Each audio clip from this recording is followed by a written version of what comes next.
ብዙ ጊዜ እንጀራ ስጋግር ዩቲዩብ ላይ በተለይ ሊቭ ላይ ሁኜ ስታዩኝ እንዴት ነው የምትጋግሪው? እንዴት አድርገሽ ነው እስኪ ንገሪና የምትሉ ልጆች አላቸው። አንዳንድ ልጆች እንጂ ቪዲዮ ሰርቻለሁ። ከዚህ በፊት ቪዲዮ ሰርቻለሁ እንጀራ እንዴት እንደምትጋግሩ ምናምን። ያው እኔ ብዙ ጊዜ ቪዲዮ ስሰራ ያን ያህል እይታ አይኖረውም ቻናሌ ግን በአጋጣሚ ድንገት የምታዩኝ ልጆች ደግሞ እንዴት ነው የምትሰሪው ለምትሉኝ ዛሬ አሳያችኋለሁ። ዛሬ ያው አቦካኩን ነው የማሳያችሁ። ለመጀመሪያ ጊዜ እንጀራ ስታቦኩ ወይም ለእንጀራ ስታዘጋጁ እንዴት አድርጋችሁ እንደምታዘጋጁ በስነ ስርዓት አሳያችኋለሁ። ያው ከኔ የተሻለ የሚጋግሩ አሉ፣ ግን እኔን ለምትጠይቁኝ እህቶቼ ነው ይሄ ቪዲዮ። ሰላም እንዴት ናችሁ? ውድ ሀገሬ ልጆች በያላችሁበት ሰላማችሁ ይብዛልኝ። ሙሉ አለም ነኝ። ዛሬ እንግዲህ እንጀራ ላሳያችሁ ነው። አንዳንድ ልጆች እንዴት እንጀራ ስጋግር ምናምን እንዴት ነው የምትጋግሩ እንዴት ነው ምናምን ብትሉ ልጆች አላችሁና ዛሬ ላወካ ነው እንጀራ። እንዴት አድርጌ እንደማወካ አሳያችኋለሁ። እንጀራው ደግሞ ከወጣልኝ እነግራችኋለሁ። በነገራችን ላይ የዚህ ሀገር እንጀራ ጸባዩ ይቀያየራል። በተለይ ደግሞ እኔ አሁን አንዳንዴ ይወጣልኛል፣ አንዳንዴ አይወጣልኝም። ዶቄቱ ሊሆን ይችላል፣ ዱቄቱ ሊቀያየር ይችላል፣ ውሃው ሊሆን ይችላል። ሙቀቱም ቀዝቃዛም ሲሆን በጣም ያስቸግራል። ያው ግን አጋጣሚ ብዙ ጊዜ ከማይወጣልኝ ይልቅ የሚወጣልኝ እንጀራ ይበልጣልና ብዙ ጊዜ እንጀራ ስጋግታ ያላችሁ በጣም ነው የሚያምረው። ቆንጆ ለፍርፍርም በፈለጋችሁበት መልኩ መብራት ትችላላችሁ። በዚህ አጋጣሚ ቆንጆ እንጀራ ከጋገራችሁ ቲማቲም ቁርጥ ግበው ትችላላችሁ። ግን እንጀራው ቆንጆ ካልሆነ እንደው የተለያየ አይነት ወጥ ተሰሩ ያ እንጀራ ምንም ነውና እንጀራው ዋናው ማማር አለበት። እንግዲህ ዛሬ አሳያችኋለሁ አቦካኩን። ከዛ ደግሞ ስጋግር ከቻልኩ ቪዲዮ ቀርጽላችኋለሁ ማለት ነው።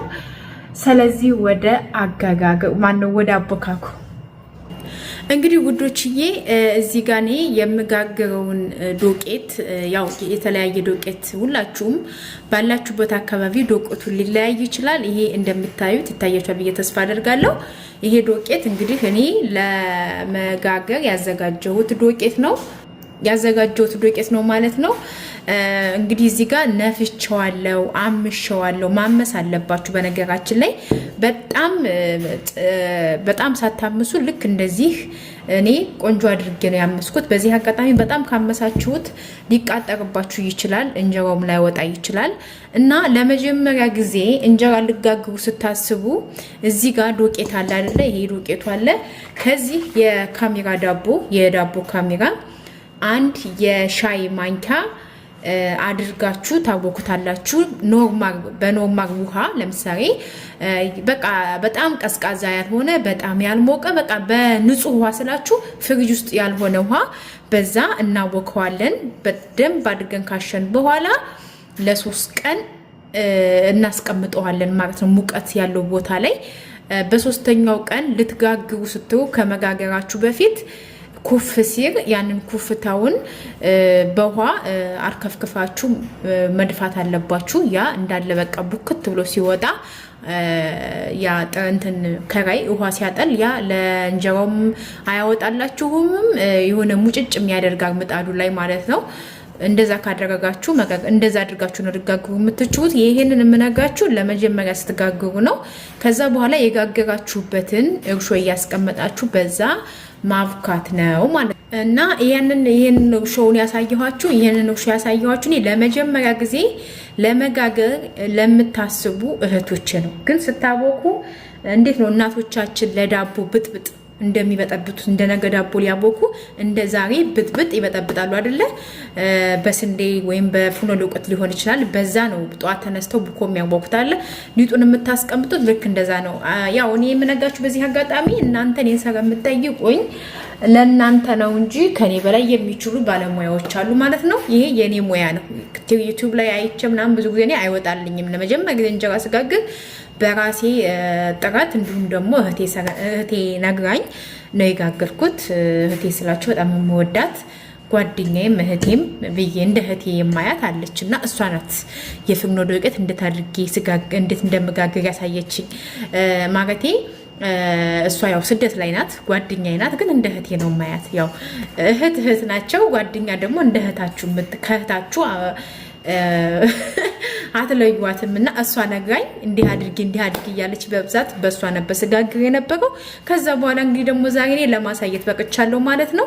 እኔ ዛሬ ሳቦካ እዚህ ጋር የጋገርኩበት ከዚህ በፊት የጋገርኩበት እርሾ አለኝ። ላሳያችሁ አያችሁ እዚህ ጋር ከዚህ በፊት የጋገርኩበት እርሾ አለኝ እኔ እና እዚህ ውስጥ ያለኝን እርሾ እዚህ ጋር ጨምሬ ያለሁኝ።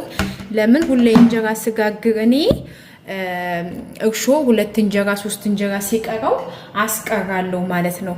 እና ውዶችዬ እንደምታዩት እንደዚህ አድርጌ የኔ አሁን ብዙ እርሾ ስላለው በደንብ ይቦካል ለነገ። ከዛ በኋላ በደንብ ነው ማሸት ያለባችሁ። በዚህ አጋጣሚ በደንብ መታሸት አለበት።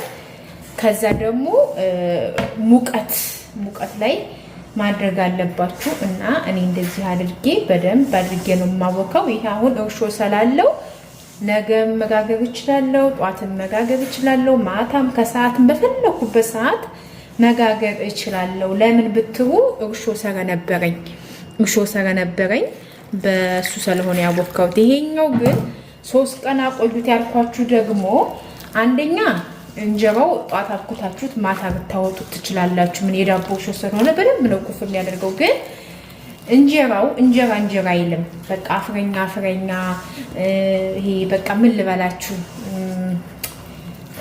የምጣድ ሙሽት ነው የሚለው እና በደንብ ካልቦካ። ስለዚህ እንጀራ መብራት ከፈለጋችሁ ስታቦኩ 3 ቀንም 4 ቀንም ማቆየት አለባችሁ። በደንብ መውካት አለበት የእንጀራው ቴስት እንዲኖር። በዛ ላይ ደግሞ ፍርፍርም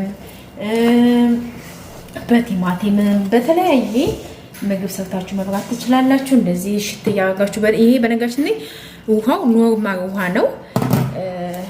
በጣም ሙቅም ያልሆነ ቀዝቃዛም ያልሆነ ውጭ ላይ የሆነ ውሃ ነው። ፍሪጅ ውስጥ የሆነ ውሃ እንዳትጨምሩ። ለምን አሁን ቀዝቃዛ ስለሆነ ማለት ነው። እና ውዶችዬ ያው እኔ ብዙ ጊዜ እንጀራ ስጋግር እንዴት ነው የምትጋግሩ፣ እንዴት ነው የምታቦኪው ምናምን ስለምትሉኝ ጀስት ልንገራችሁ ብዬ ነው። አሁን ሊቭ ላይ ማነው ብዙ ጊዜ እኔ ሊቭ ስለምገባ ሊቭ ላይ ነው እንጀራ የምጋግረው ምናምን ነገር ሰው በዛ ስለምትጠይቁኝ ነው አሁን ቪዲዮ ልሰራ ያሰብኩት። እና አቦካኩ እንደዚህ ነው። ከዛ ደግሞ ምጣድ ወስነዋል። ቆንጆ ምጣድ ደግሞ ያስፈልጋችኋል። እኔ አሁን ምጣዴ ተበላሽቶ ሌላ ምጣድ ስለገዛው ገና አልተስማማልኝም እንጀራውና ምጣዱ። እንግዲህ ቀስ በቀስ ይስማማል ብዬ አስባለሁ ማለት ነው። ያያችሁት እንደምታዩት በደንብ አድርጌ ነው እያቦካሁት ያለሁት ማለት ነው። በደንብ አድርጋችሁ መታሸት ይፈልጋል በዚህ አጋጣሚ ማለት ነው። እና እኔ ድሮ እናቴ ልጅ እያለሁ ቡኮሳ ቦካ በደንብ ሽተለኛለች። አረ እናቴ በቃ ይደከመኝ እላት ነበረ። ግን ለካ እንጀራው በደንብ ካታሸ ዱቄት እንጀራው አያምርም፣ እንጀራውም አይወጣም። እና እንደዚህ አድርጌ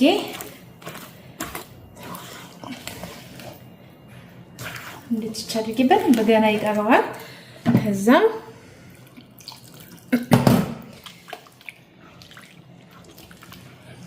ራሱ ሳቦካው ማለት ነው በቃ ይሄ ዱቄት አይልም። የሆነ እርሾ የኢትዮጵያ ቡሃቃው እንዴት ነው የሚሸተው? ይሸት የለ እንጀራ ልክ እንደዛ ነው። የጤፍ ዱቄት እንደምታወቁት እንደዛ ነው የሚለው።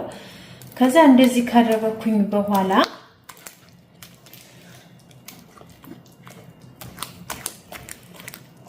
እንደዚህ አድርጋችሁ አሁን ከዛ ከላይ እዋር ክፍክፍ አድርጋችሁ ማስቀመጥ አለባችሁ ከመጋገራችሁ በፊት። ከዛ ያንን ጥልል አድርጋችሁ ከደፋችሁ በኋላ ነው የምትጋግሩት ማለት ነው። አሁን እዚህ ጋር ማቆየው ቢሆን ኑሮ እዚህ ጋር ማስቀረው ቢሆን ኑሮ እዋር ክፍክፌ ቁጭ ነበር ማለት ነው። እኔ ግን እቃ አለኝ እዚህ ጋር የሊጥ እንትን አለኝ የሊጥ ማስቀመጫ የሊጥ ማውኪያ የሚባለው እኔ ይህ አለኝ ማለት ነው።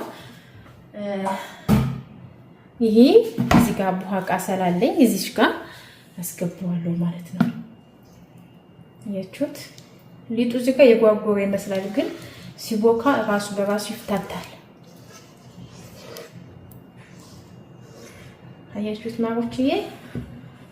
እንደዚህ አድርጌ ከዛ ይችን ደግሞ ጥጥብ አደርግና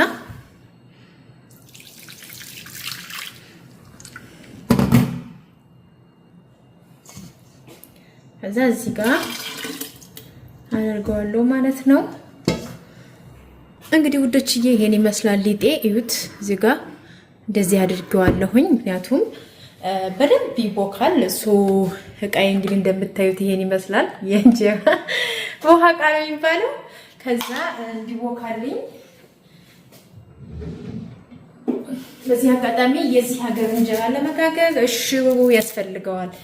እሽሩሩ ግድ ነው። ከዛ እንደዚህ አድርጌ ምን ያሁን ምኝታ ቤቴ ነው የማደርገው፣ ብታምኑ ባታምኑ ማለት ነው። ለምን ምኝታ ቤቴ ማሞቂያ ስለምከፍት በዛ እንዲቦካና እንዲሞቅ ኩፍ ካለ ነገጋግረዋለሁ፣ ኩፍ ካላለ ከነገ ወዳ። ምክንያቱም ቀዝቃዛ ነው። አሁን እኛ ጋር ዝናብ እየጣለ ነው ሰሞኑንና እንደዚህ አድርጌ ነው እንጀራ የምጋግረው። ዳሳያችሁ ማለት ነው። እንግዲህ ትወዱታላችሁ ብዬ አስባለሁ። መልካም ጊዜ። ቪዲዮን ከወደዳችሁ ላይክ እና ሰብስክራይብ በማድረግ ቤተሰቡን በሌላ ቪዲዮ እስከምንገናኝ ሁላችሁም በያላችሁበት ሰላማችሁ ይብዛልኝ። መልካም ጊዜ።